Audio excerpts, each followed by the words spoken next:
I think with this album we just kind of wanted to make an album that we liked, you know, something that was for ourselves and something that was honest and, you know, without having an eye on what's going on in anywhere else in the world in any other kind of music, just to do something that we were happy with and we are. So we'll wait and see if the rest of the world agrees.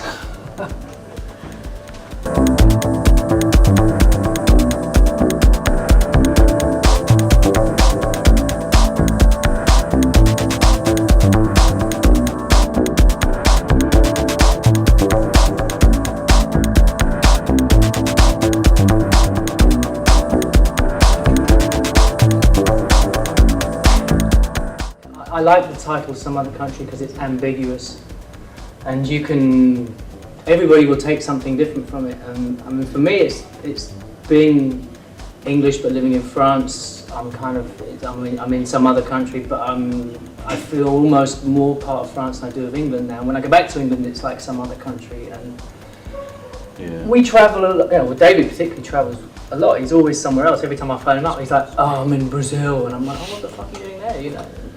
The other sort of reference to some other country is the fact that I need to get out of Britain. I want to live somewhere else. Some other country. James lives somewhere else. He lives in Montpellier. Francesco, who we work with, lives in Bologna. Richard Davis, who we work with, lives in Berlin. But he's English. Cassie lives in Berlin. But she's, where's she from? Yeah, she's Austrian. And half, she's a bit English too. Yeah. So, you know, my next plan is probably to move to Berlin, but I'm not 100% sure about that. I think we should start our own country, really. Yeah, Swayzak land. If we had our own country, we could have our own soccer team, our own Olympic team, our own stamps, stamps, money, and That's all-night licensing laws. Time to get it straightened out. No sad goodbyes. I betrayed myself again. No sad goodbyes. Taking us back to the dark streets, littered with good intention.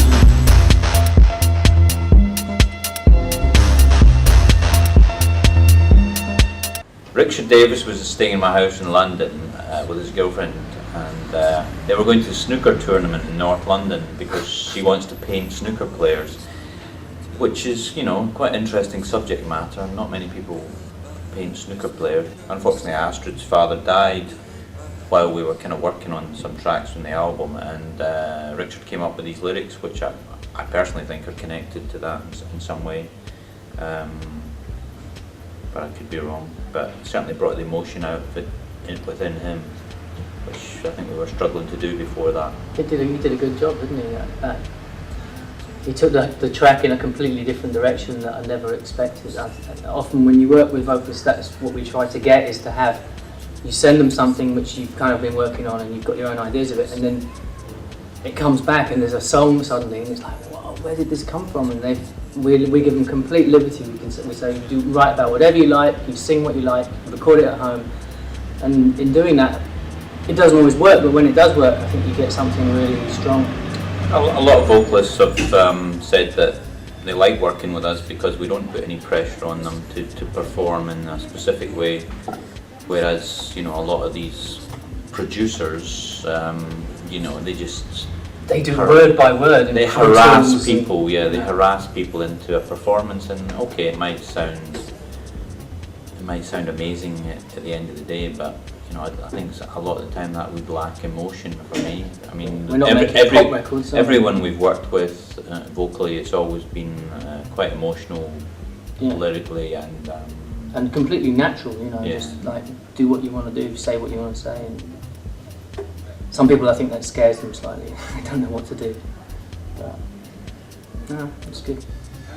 Ooh, I never knew this all meant something to you.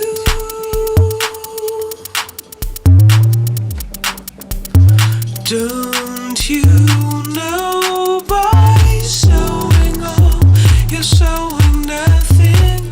That track chose itself to be a single. It phoned us up and said, hello, I'd like to be a single. Smile and Receive was made basically once we got in touch with Cassie and she said that she wanted to do something. It was a track that I did at home in one day, because start to finish, completely live. Didn't even use a mixing desk, just sampler plugged into a drum machine and made a track.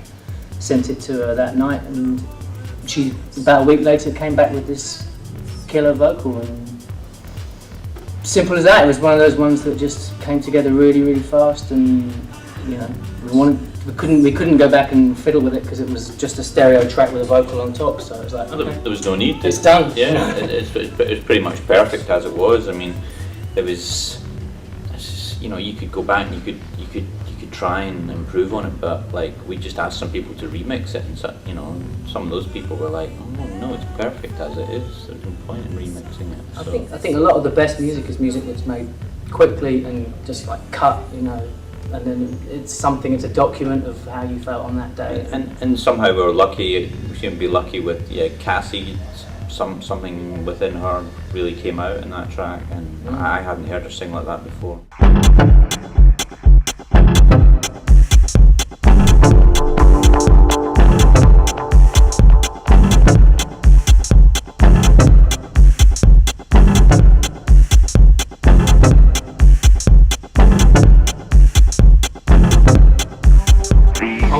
We've got some gigs planned for this album. We've got a few mini tours. Yeah, we're doing, you know, major European capital cities. We go and play where we like to play, where there's people we like. We're trying to involve people that we've worked with for a while as well, to get them on the bill and sort of have a night in a club where we bring in our own kind of crew, as it were. I think the days of touring as a band are kind of gone, because you know, generally you play on a Friday and a Saturday night in a club and that's it. So there's no point in going on tour, because you've got another 5 days. You've got nothing to do. Spend all your wages. Yeah, exactly. You can sit in a hotel for 5 days. So I mean, a tour for us is we'll play 4 dates in Italy, or 4 dates in Spain, or 4 dates in France, whatever.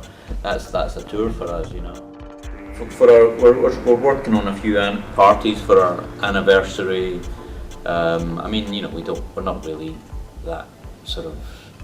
It's not that important, really. No, you know, it's like birthdays. You know, it's quite fun. It's a good excuse to have a party with all our mates. So we'll do one in London, yeah. Paris, Berlin. Not sure about anywhere else. And that's it for a moment. Yeah, maybe Barcelona at some point, maybe. I got an air raid going. Yeah, no, it's lunchtime. It's every Wednesday in France at midday. Yeah. First Wednesday of the month, the firemen blow their whistle. Yeah. The fire alarm.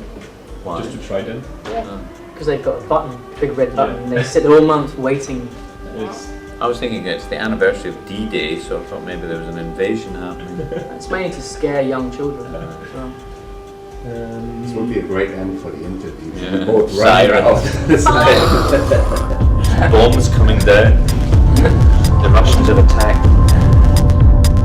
Album number 5, folks.